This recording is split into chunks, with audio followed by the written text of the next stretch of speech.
하나님의 말씀은 창세기 30장 1절에서 13절의 말씀입니다. 라헬이 자기가 야곱에게 아들을 낳지 못함을 보고 그 형을 투기하여 야곱에게 이르되 나로 자식을 낳게 하라. 그렇지 아니하면 내가 죽겠노라. 야곱이 라헬에게 노를 바라여 가로되 그대로 성태치 못하게 하시는 하나님이시니 내가 하나님을 대신하겠느냐.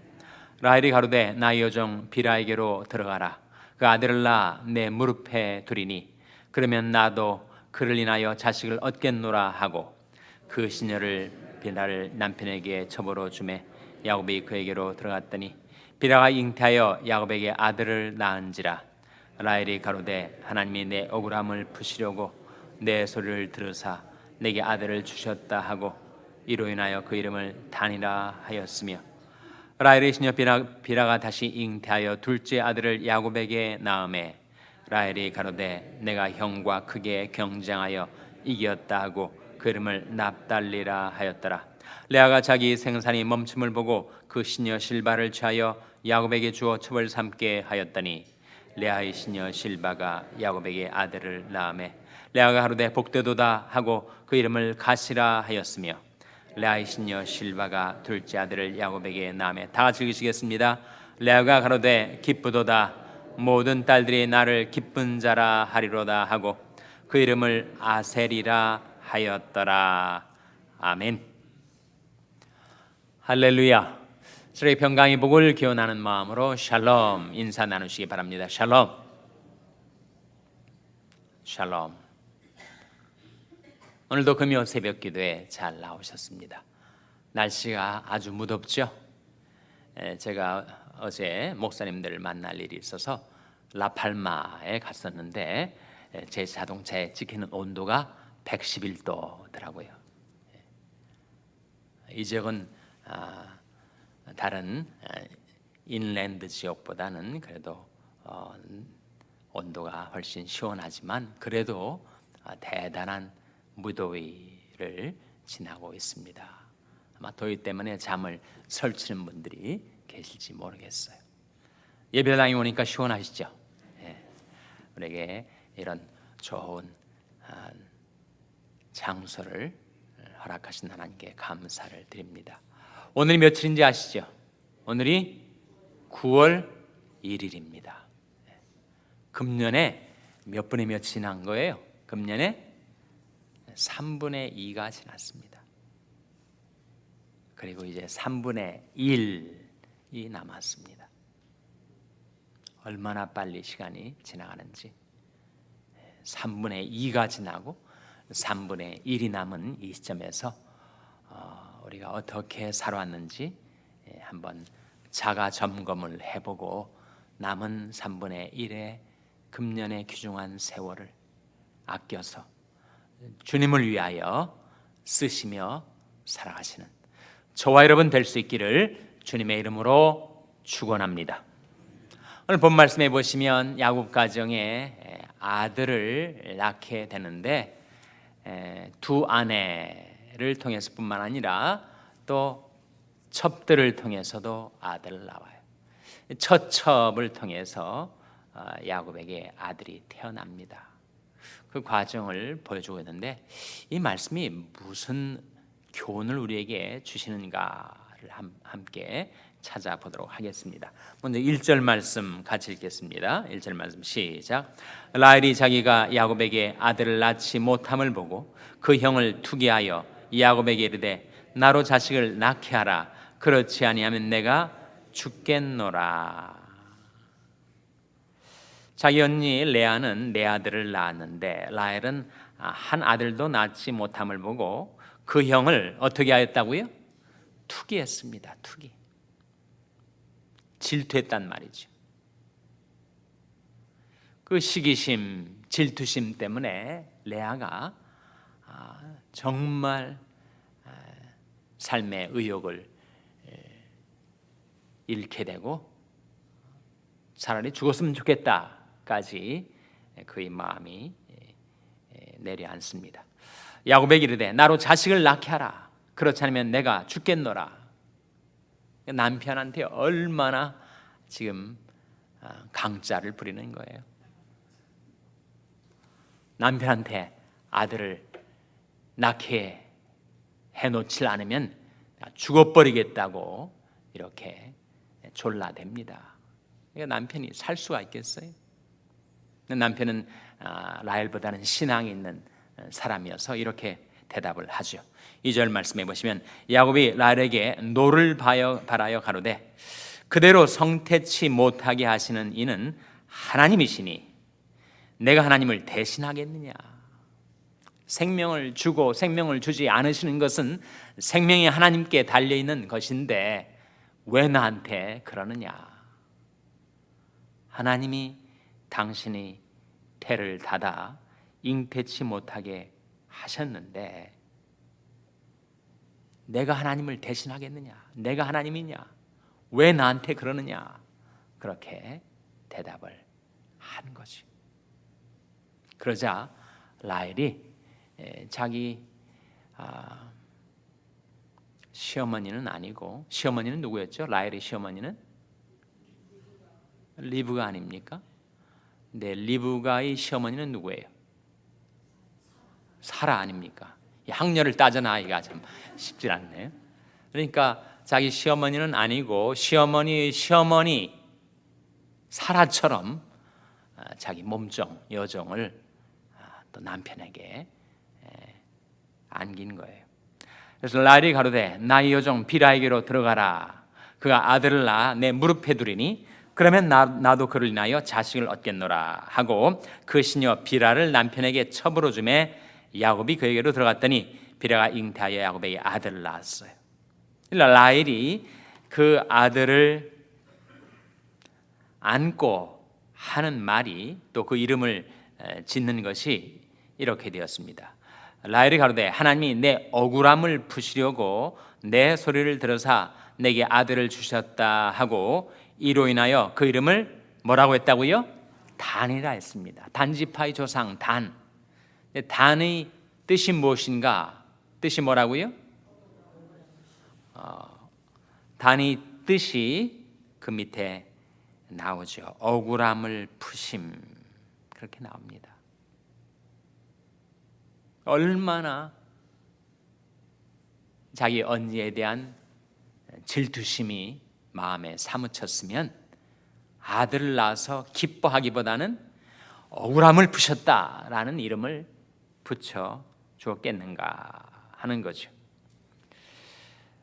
그 시녀 비라를 통해서 야곱이 또 아들을 낳고 그 아들을 얻은 라헬이 또 그 이름을 납달리라고 붙였는데 납달리 뜻은 뭐라고요? 경쟁함. 8절에 라헬이 가로되 내가 형과 크게 경쟁하여 이겼다. 그러니까 라헬에게는 늘 자기 언니 레아와의 경쟁, 그 시기심, 질투심으로 살아가는 거예요. 정말 평안을 모르고 살아가는 거죠. 눈에 보이는 사랑과의 경쟁, 그 경쟁이 인간으로 하여금 진보하게 하고 향상하게 할 수 있습니다. 그런데 자본주의 사회가 철저한 경쟁, 시장의 경쟁을 통해서 운영되고 있는 것인데 사실은 그것이 우리 삶의 모든 영역 속에 다 들어와 있어요.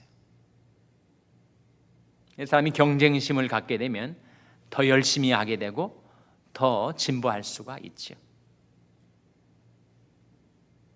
그러나 그 과정에서 그 경쟁심으로 인해서 평안을 잃고 그것이 잘 되는 경우도 있지만 그 시기와 질투심, 경쟁으로 인해서 파멸에 이르게 되는 경우도 많이 있습니다. 라헬은 그 언니와의 경쟁심, 그의 인생에서 그는 최고의 상대가 그의 언니 레아가 되고 만 것이죠. 반면에 레아는 좀 달랐습니다. 물론 이 경쟁 관계에서 완전히 시기심에서 초연하지는 못했지만 그러나 레아는 라헬과 많이 달랐어요. 9절에 레아가 자기 생산의 멈춤을 보고 그 시녀 실바를 취하여 야곱에게 주어 첩을 삼게 하였더니 레아의 시녀 실바가 야곱의 아들을 낳음에 레아가 가로되 복되도다. 그 이름을 가시라 하였으며, 가시의 뜻은 뭐예요? 복됨. 그렇게 나오지 않아요? 지금 어디에 나오는가 궁금하신 분들, 또 그런 성경을 가진 분들이 계실지 모르겠는데, 성경에 나오면 작은 번호가 붙여져 있고 그 번호에 따른 그 밑에 풋노트 각 주에 보면 히브리 글자의 단어의 뜻을 풀어주는 성경을 가진 분들이 계실 거예요. 그런 성경을 갖지 않으신 분들도 본문 말씀에서 그 의미를 다 해독해 내실 수가 있습니다. 갓은 레아가 복되도다 하면서 그 이름을 갓이라 했으니 그 뜻이 바로 복됨이란 뜻이죠. 또 한 아들을 낳았습니다. 아들을 낳고 레아가 보였던 반응 13절에 나오지 않습니까? 13절 같이 읽겠습니다. 시작. 레아가 가로되 기쁘도다. 모든 딸들이 나를 기쁜 자라 하리로다 하고 그 이름을 아셀이라 하였더라. 아셀의 뜻은 뭐예요? 기쁨이란 말이에요. 기쁨.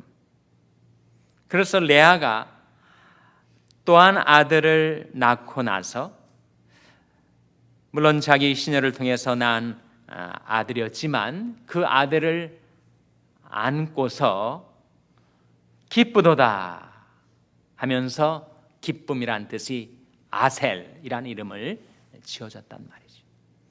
똑같이 아들들을 낳고 있지만 레아가 보인 반응하고 라헬이 보인 반응이 판이합니다. 라헬은 늘 그의 의식 속에 언니가 있었어요. 언니와의 경쟁, 언니에 대한 질투심, 이런 것이 그의 삶을 추진했던 것입니다.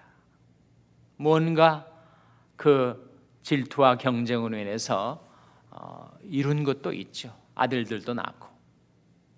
그렇지만 그는 평안을 모르는 불쌍한 인생을 산 것입니다. 나중에 라헬이 조사를 해요. 미인 방명이어서 그런지, 그러나 너무 그 마음에 평안을 누리지 못하고 늘 그 마음이 요동치고 불안하고 시기 질투심에 정말 죽겠다 싶이 살았던 라헬은 불쌍하게도 아주 먼저 갑니다. 그러나 레아는 달랐어요. 레아는 그 인생의 상대가 자기 시스터가 아니었습니다. 자기 인생의 목표가 자기 시스터와의 경쟁에서의 승리가 아니었다는 거죠. 레아의 삶은 어떻게 진행되었는가? 하나님과의 관계 속에서 진행이 되었습니다. 아들을 낳아도 하나님이 주신 아들로 받아들였고, 그래서 자기 몸에서 난 네 아들, 야곱이 12아들 중에 첫 네 아들의 이름이 다 신앙적인 이름이 아니었어요. 루벤, 보라 아들을 낳았다. 시므온, 하나님이 내 기도를 들으셨다. 레위, 내가 이제 남편과 연합하게 될 것이다. 유다, 유다의 뜻이 뭐라고요? 찬송 아닙니까? 찬송. 내게 이 아들 주신 하나님께 찬송을 드린다. 그 레아는 자기가 낳은 아들이든지 또 자기 시녀를 통해서 낳은 아들이든지 두 아들의 이름이 바로 갓과 아셀인데, 갓은 복됨, 아셀은 기쁨, 이런 뜻이란 말이죠. 그러니까 레아는 다른 사람과의 경쟁으로 그 인생의 동력을 삼지 않았습니다. 사람과의 경쟁을 통해서도 물론 진보가 이루어질 수는 있겠지만, 그것이 잘못되면 그것은 경쟁이 진보가 아니라 파멸로 이끌 수가 있는데, 레아가 어떻게 평안한 삶을 살고 하나님의 축복을 받는 여인이 될 수가 있었는가? 그는 늘 사랑과의 관계 속에서가 아니라, 사람과의 경쟁 관계 속에서가 아니라 하나님과의 관계 속에서 하나님을 목표로 향해서 살아갔던 여인이기 때문에 그 여인은 정말 평안을 누리며 행복한 인생을 살 수가 있었던 것입니다. 우리도 경쟁 사회 속에서 살아가면서 다른 삶과의 경쟁, 사업을 해도 경쟁, 운동을 해도 경쟁, 노래를 해도 경쟁, 늘 자기 라이벌을 의식하고 경쟁 관계 속에서 시기하며 질투하며 질시하며, 그래서 늘 마음이 쉬질 못하고 평안을 잃고 살 수가 있지만, 만일 우리의 삶이 하나님과의 관계 속에서 이루어진다면, 하나님과의 관계 어떤 관계예요? 하나님은 아버지시고 나는 하나님의 자녀, 생명적인 관계 아닙니까? 주님은 나의 남편이시고 나는 그의 아내, 사랑의 관계 아닙니까? 그 생명과 사랑의 관계 속에서 우리 인생이 살아가게 된다면 우리는 평안을 누릴 뿐만 아니라 경쟁을 통해서 얻는 것보다도 훨씬 더 높은 진보를 이룰 수가 있습니다. 내 인생의 상대가 누구인가? 내 인생의 목표가 누구인가? 내 인생의 자원이 누구인가? 하나님이 내 인생의 목표가 되고 늘 하나님과의 관계 속에서 나의 삶이 이루어지고 하나님이 내 인생의 자원이 되는 그런 삶을 살아서 하나님 주신 평강을 누리며 훨씬 더 높은 진보를 이루어 마침내 주님의 얼굴을 배웁게 되시기를 주님의 이름으로 축원합니다.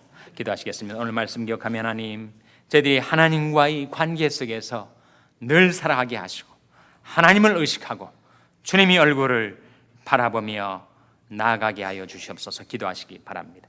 우리 자녀들 위해서 기도할 때도 하나님, 저희 자녀들에게 인생의 목표와 사명을 깨닫게 하시되 하나님의 얼굴을 바라보고 주님을 경배하며 섬기는 것이 저희 자녀들의 최고의 목적이 되게 해주시옵소서. 기도하시기 바랍니다. 병상에 있는 연약한 지체들을 위해서 기도해 주시기를 바랍니다.